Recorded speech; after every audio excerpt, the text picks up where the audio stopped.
본문 말씀과 제목이 좀 생뚱맞죠? 자기를 칭찬하는 자와 주께서 칭찬하시는 자. 오늘 본문 말씀에 이 말씀이 있습니다. 그래서 여러분들이 함께 이 말씀을 통해서 내 자신 한번 돌아보고 그리고 나를 향하신 하나님의 음성을 들을 수 있는 그러한 시간이 되어지기를 소망합니다. 사람이 이 세상에 태어나서 살아가는데 제일 편안하고 행복했을 때가 있었습니다. 여러분은 언제였습니까? 그때가? 저는 저 자신 기억하지 못하지만 엄마 품이었습니다. 엄마 품이었을 때, 그곳에 안겼을 때 제일 편안하고 아무 걱정도 두려움도 없었습니다. 그런데 그걸 어떻게 알았겠어요? 제가 아기인데 바로 어린 아기들을 통해서 엄마 품에 안겨있는 아기를 바라보면서 그래서 그때 이게 최고 편안한 품이었구나 하는 것을 느꼈었습니다. 그래서 그때가 제일 행복하고 편안했다. 아무리 행복해도 엄마 품에 젖 먹고 그럴 때보다 편안한 적은 없고 또 그때보다 행복한 적은 없다고 저는 단언할 수도 있습니다. 우리 하나님께서 우리에게 말씀을 주시는 이 하나님의 말씀이 여러분에게는 어떻게 들리십니까? 그 책망하는 소리로 들리시는지 아니면 따뜻한 음성으로 들리시는지. 사실은 하나님의 모든 말씀이 엄하신 말씀이라 할지라도 내게 부드럽고 다정한 그러한 가르치심의 말씀으로 들려지는 것이 옳습니다. 이게 무섭고 고통스럽고 그러면 불행합니다. 왜 그러냐면 가장 행복할 때가 언제냐? 하나님 안에 있을 때입니다. 우리가 하나님, 주 안에 있는 나에게 딴 근심이 있으랴. 예수님 안에 있으면 근심이 없어지는 걸 체험들 하셨잖아요. 그런데 어느 순간에 내가 힘들고 어려워졌어요. 왜 그랬겠어요? 자신도 모르게 예수님의 품 밖으로 나아가 있기 때문에 그렇습니다. 다시 울타리 안에 들어와야 됩니다. 이 세상이 참 힘들고 어렵게 보이십니까? 그렇지만은 우리가 바꾸어 보게 되어지면 어렵지 않습니다. 제가 어느 날부터 좋아했던 찬송가가 있습니다. 이 가사를 통해서 여러분이 은혜 받으시기 바라고요. 참 아름다워라 주님의 세계는 저 솔로몬의 옷보다 더 고운 백합화 주 찬송하는 듯 저 맑은 새소리 내 아버지의 지으신 그 솜씨 깊도다 참 아름다워라 주님의 세계는 저 아침 해와 저녁 놀 밤하늘 빛난 별 망망한 바다와 늘 푸른 봉우리 다 주 하나님 영광을 잘 드러내도다 참 아름다워라 주님의 세계는 저 산에 부는 바람과 잔잔한 시냇물 그 소리 가운데 주 음성 들리네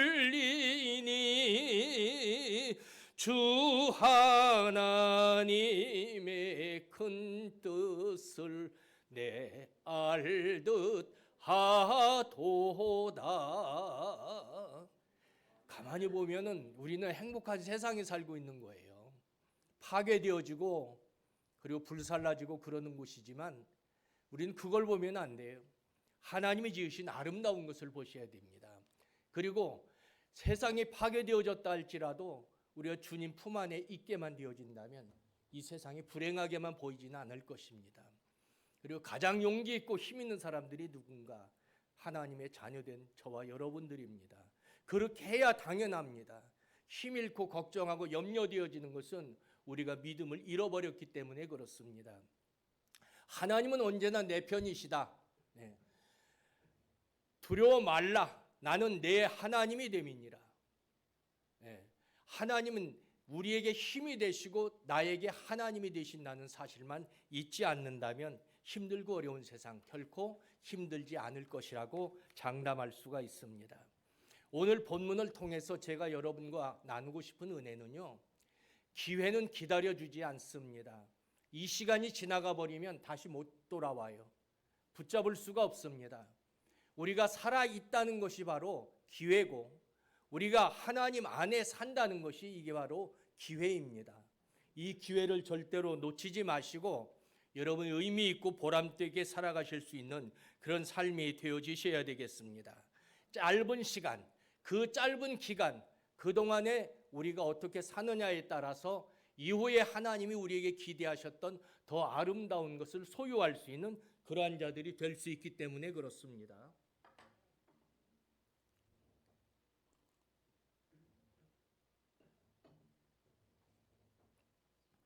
오늘 본문 말씀을 보면 많은 말씀이 있지만 몇 가지로 보시면 되겠습니다.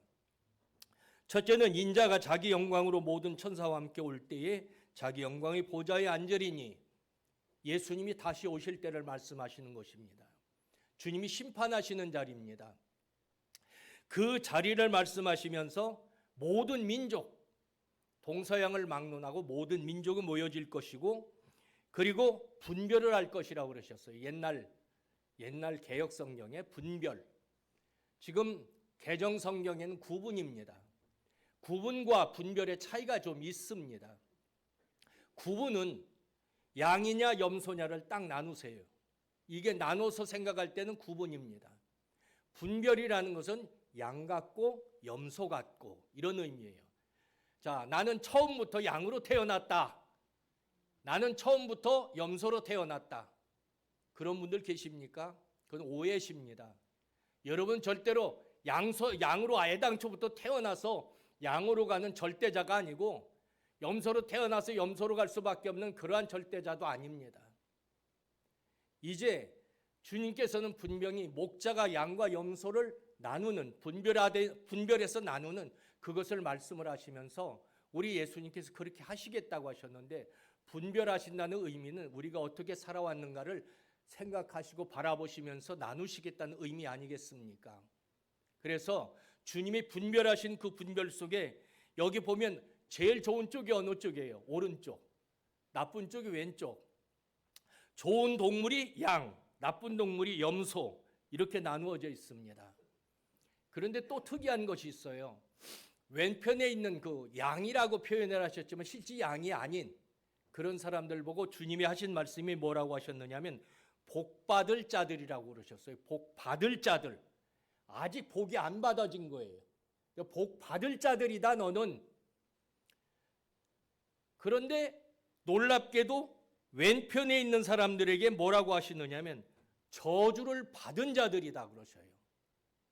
아니, 오른편은 아직 안 이루어졌는데 왼편은 이미 다 된 거예요. 저주를 받았어. 받은 자라. 처음부터 저주받은 자라는 의미시겠습니까? 그것이 아니고 그의 삶이 잘못되어진, 기회를 잘못 붙잡아서 잘못되어진 그런 삶이라는 의미입니다. 그래서 우리는 복 받을 자, 그럼 왜 복 받을 자들이라고 하셨을까? 아직 안 이루어졌다고 말씀하셨을까?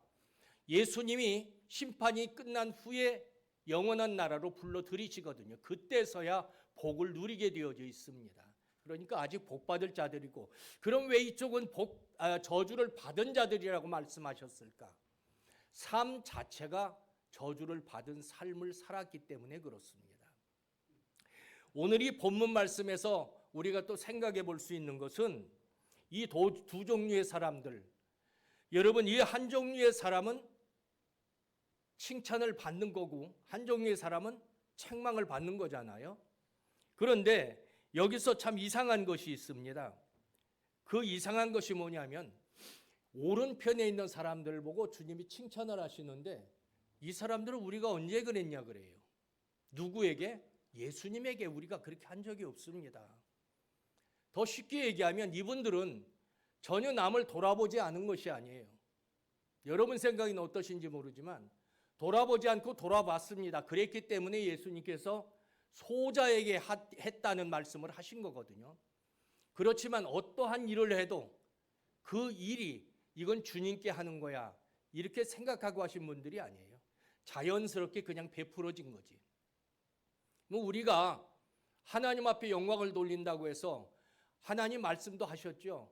먹든지 마시든지 무엇을 하든지 다 하나님의 영광을 위해서 해라 하는 말씀을 하셨습니다. 그렇기 때문에 우리가 무슨 일을 하든지 간에 하나님의 영광을 위해서 하는 거지 하나님을 위해서 한다고 생각은 잘 안 하거든요. 바로 이 사람들이 그렇습니다. 오른편에 있는 사람들이. 그러면 왼편에 있는 사람들은 어떤 사람들이냐? 매사를 주님 때문에 하는 거예요. 주님을 위해서 옥에 갇힌 사람 돌아볼 때도 병든 사람 돌아볼 때도 없는 사람 구제할 때도 주님으로 생각하고 하는 거예요. 내가 하는 건 이거 주님께 하는 거야. 그럼 그게 뭐가 잘못되었을까? 잘못된 것은 아무것도 없습니다. 제가 두려운 것은 무엇이냐면 그것이 두려웠어요. 내가 한 것을 내가 자랑하는 자는 아닐까. 살면서 보면은요, 신문에 이렇게 딱 광고가 나요. 어느 큰 교회에서 무슨 착한 일을 했다고. 저는 참 신기했습니다. 정말. 아니, 저분들이 예수님을 믿는 사람들이고 그들이 하나님 앞에 모여서 함께 봉사하고 아름다운 일을 한 것인데 주님이 말씀하신 것을 보면 오른손이 한 것을 왼손이 모르게 하라 그러셨잖아요. 또 나팔을 불지 말라 그러셨어요. 근데 어떻게 저들이 텔레비에 나오고 신문에 나올까? 참 궁금했어요. 이렇게 나이 먹고서도. 근데 어느 날 어떤 분한테 들었더니 연락을 한다고 그러더라고요. 우리가 어느 날 어디에 도와주러 가니까 하고 기자들한테 연락을 한대요. 아하, 그렇겠구나. 그렇지 않고야 그들이 무슨 점쟁이도 아니고 어디에서 무슨 일 할지 어떻게 알겠습니까? 그러면 결국 우리들이 하나님 앞에 충성하고 아름다운 열매를 맺히는 그것도 자랑하기 위해서 하는 것밖에 안 되는 것이죠. 나타내는 거잖아요. 하나님 분명히 뭐라고 하셨어요? 은밀한 중에 보시는 내 아버지께서 갚으시리라. 은밀한 중에 보시는 우리 하나님께서 갚으신다고 하셨는데 이건 은밀한 중이 아니고 공개를 하잖아요. 사람들 앞에. 그러면 많은 사람들은 그걸 몰라. 아, 저들이 착한 일을 하는데 기자들이 알고 쫓아갔구나. 이렇게 생각할 수밖에 없죠. 그런데 놀랍다. 어떻게 그렇게 알고 갔을까? 기자들의 재주가 대단하구나 하는 생각을 가질 수밖에 없어요. 저같이 어리석은 사람은요. 그런데 우리 하나님께서 말씀하시는 것은 지금 너희가 이와 같은 경우에 어떠한 쪽에서 서야 되겠는가, 어떻게 살아가야 되겠는가를 생각해 보라는 말씀이시거든요. 아직 예수님은 안 오셨습니다. 그렇지만 어떤 분, 여기 있는 우리 가운데서 어느 분들은 주님이 직접 오시는 걸 목격할 수 있는 분도 계실 것이고 어느 분들은 그 전에 주님을 먼저 만나시게 되실지도 모르겠습니다. 저는 바라기는 예수님이 오시는 걸 배웠으면 좋겠어요. 예? 다 오시면은 그냥 아유 예수님 저 죄인이었는데 저 같은 거 불러주셔서 너무 감사해요. 그러면서 주님을 영접하는 그런 행운을 좀 누렸으면 좋겠고 은혜 받고 나서 맨날 바라봤던 게 기다렸던 게 그거였어요. 먼 하늘이 상한 구름만 떠도 행년 안에 주 오시는가 해. 그거 하면서 어디서 저쪽에 이상한 그룹도 뭐 아유 예수님 오실라나? 20살 먹은 청년이 그러고 다녔어요. 아유 우리 이제 예수님 오실라나? 그리고 신학 공부하고 목회를 길을 걸으면서 그때 당시에는 70년도에 부흥에 참석하셔서 은혜 받으신 분들은 그런 소리를 잘 듣거든요. 목사님들이 몇 년 후에쯤 오실 것이다. 언제쯤 오실 것이다. 그래서 그러면 주님이 오시는 날은 아버지와 아들도 모르고 아버지만 아신다고 하셨는데 그러면 그때가 언제쯤 될까? 성경을 여기저기를 이해를 하다 보니까 88년도쯤 되지 않을까? 어느 날 문득 그 생각이 들더라고요. 그런데 어느 날 또 나라에서 발표를 하는데 88년도 올림픽이 열린다는 거예요. 야, 올림픽이 열리던 해에 예수님이 오실라나? 그렇게 살았어요. 기다림 속에서. 그렇다고 해서 어떤 분들처럼 날짜를 딱 받거나 못 받거나 시간을 못 바꿔서 살아온 적은 없습니다만은 그렇게 기다리면서 살아왔습니다. 우리 모든 성도들이 아마 예수님 다시 오심을 기다리는 그런 성도들이 많으실 텐데 요즘의 성도님들은 어떠신지는 잘 모르겠습니다. 옛날에는 정말 그렇게 기다렸어요. 주님이 오셔서 그래도 칭찬을 들어야지. 칭찬을 못 들으면 무슨 소용이 있겠습니까? 고린도전서에 있는 말씀을 보니까 이런 말씀을 하셨거든요. 옳다 인정함을 받는 자는 자기를 칭찬하는 자가 아니요 오직 주께서 칭찬하시는 자니라. 주님이 칭찬하셔야 돼요. 내가 나를 칭찬하는 것이 아니라. 근데 오늘 본문에서는요. 주님이 칭찬하시는 줄도 모르고 주님의 칭찬을 받는 자가 있어요.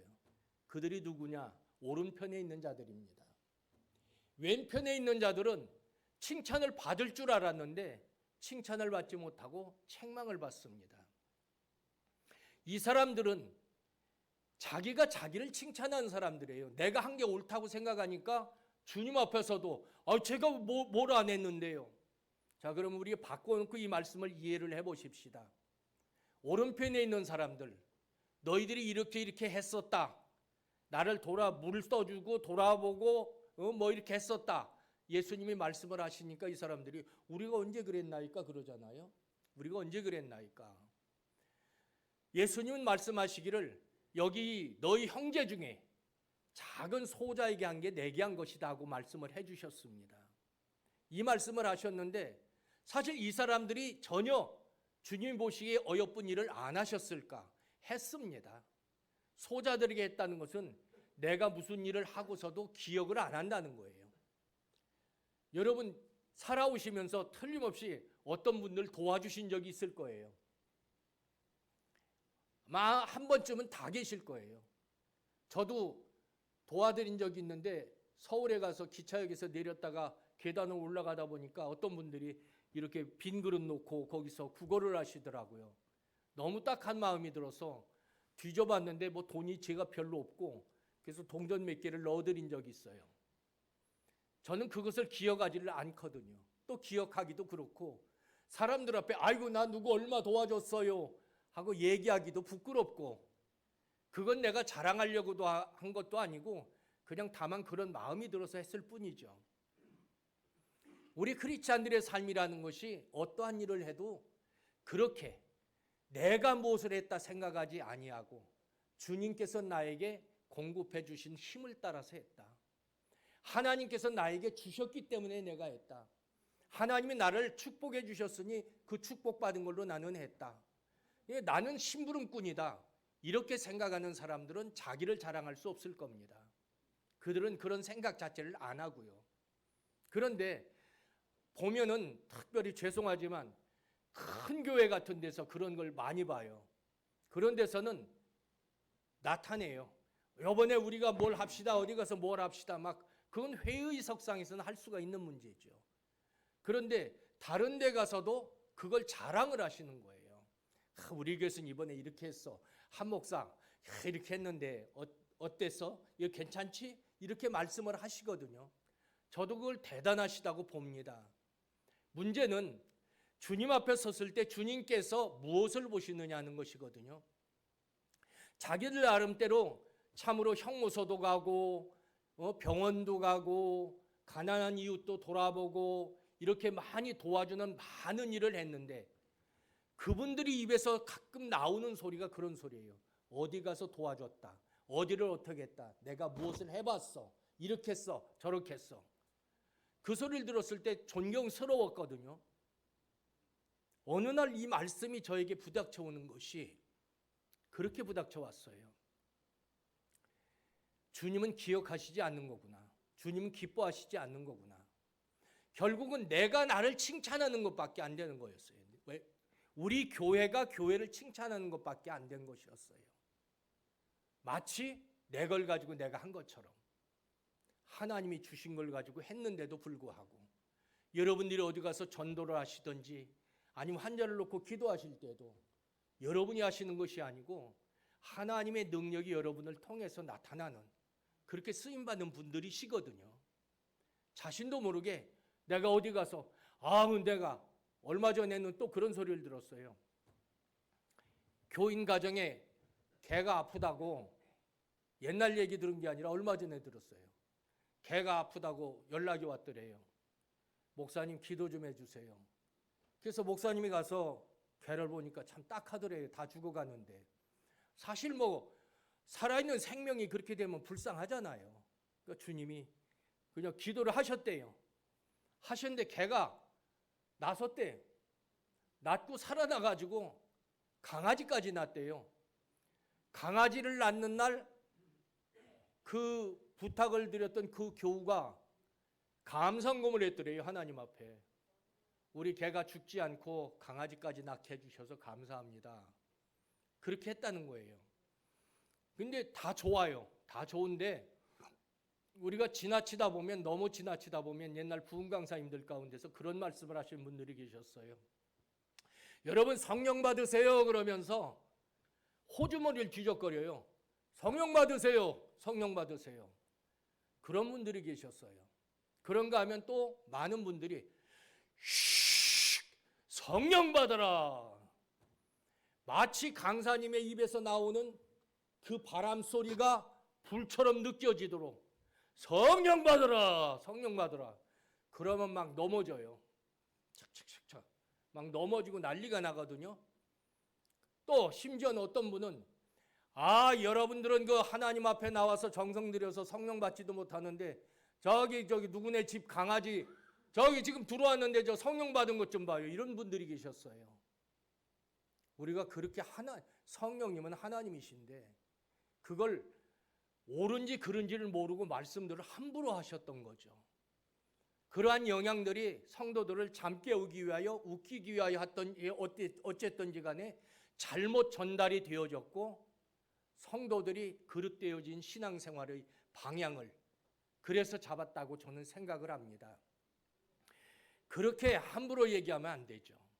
그래서 개가 살아나고 강아지를 낳았다고 하는 것까지는 참 좋은데 나름 좋은데 아니 그거 목사님이 기도해 주는데 살아났다고 하는 게 이상할 것도 없고 목사님이 꼭 기도했으니까 살아난 것도 아니고 믿음 있는 사람이 불쌍해서 강아지 붙잡고 주님 이 불쌍한 놈 어떡합니까? 이거 살려주세요 하고 기도했는데 나섰다. 있을 수 있는 일입니다.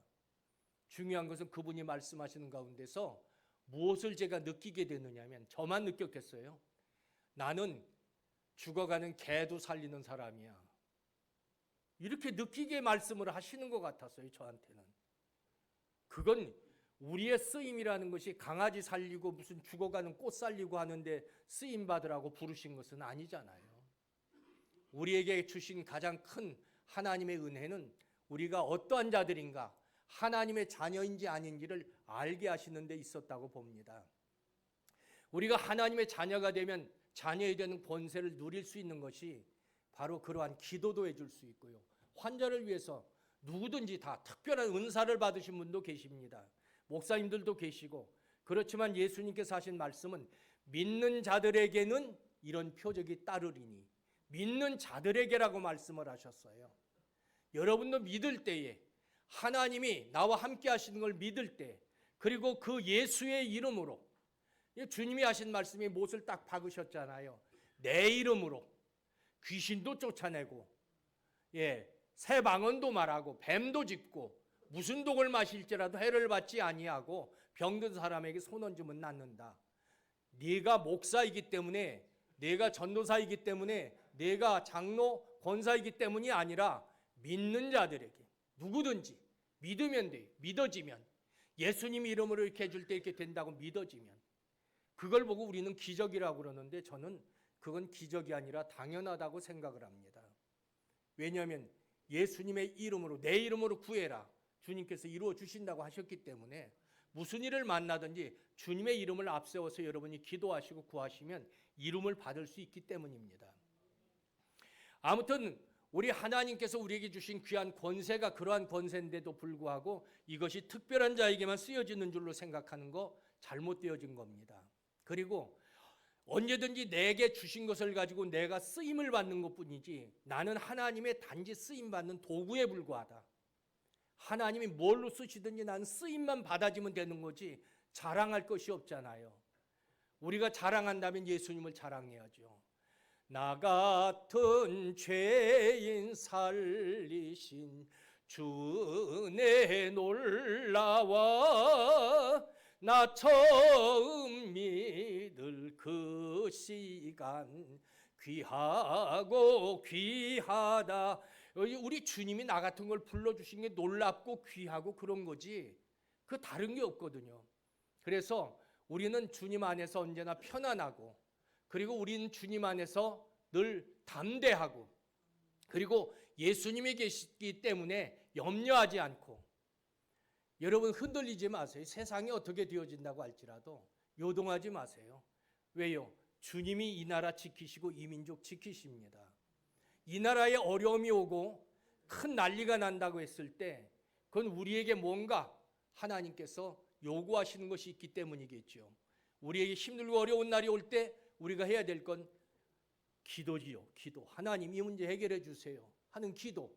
그리고 그 기도했을 때 하나님은 약속하신 대로 이루어 주실 것이고요. 제가 여러분에게 드리고 싶은 말씀은 여러 가지 이런저런 말씀들이 있지만은 단지 제목 그대로입니다. 내가 나를 칭찬하지 마라. 그러면 후회하게 된다. 주님이 나를 칭찬하신 자가 되어라. 내가 한 것도 없는데요. 진짜 한 것이 없지 않다니까요. 그도 했다니까. 그런데 자랑할 것이 못 돼. 예수님 앞에서 나 이렇게 했습니다 할 것이 못 돼. 아니 내가 동전 몇 푼 도와줬는데 그것까지 자랑하겠어요? 나는 1억을 도와줬으니 자랑할 만하겠네? 아니요. 1억 도와준 분도 나도 자랑할 것이 없으셔야 됩니다. 주님 앞에서는. 그럴 때 우리 주님께서 그분을 사랑하시고 기뻐하시고 말씀하신 대로 영원한 나라를 상속받게 해 주실 것이고, 작은 걸 가지고도 나는 힘없었지만 이렇게 했어, 나는 가진 거 없었지만 내 모든 거 내가 먹을 거 안 먹고 누구 줬어, 이런 소리 하지 마세요. 사람에게 칭찬을 받은 자는 주님 앞에 가서 칭찬을 받을 것이 없다고 하셨거든요.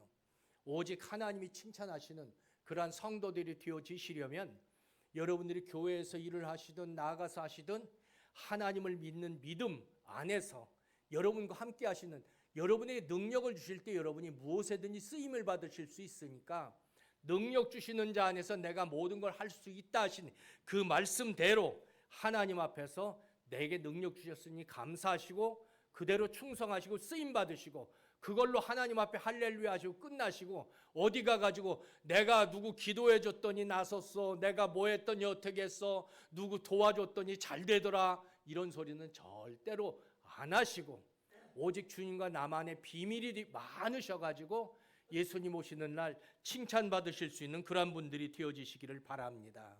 나름대로는 누구보다 열심히셨을지라도 언제나 최선을 다했고 오직 하나님만 바라보고 살아오셨을지라도 다시 한번 여러분 자신을 이 시간 돌아보셔서 내가 나를 칭찬하는 자인지, 즉 예수님 나 이렇게 했는데요, 주님 나 어느 날 이렇게 했고 이렇게 했고 이렇게 했습니다 하실 분이 되지 마시고, 주님 제가 뭘 한 게 있나요?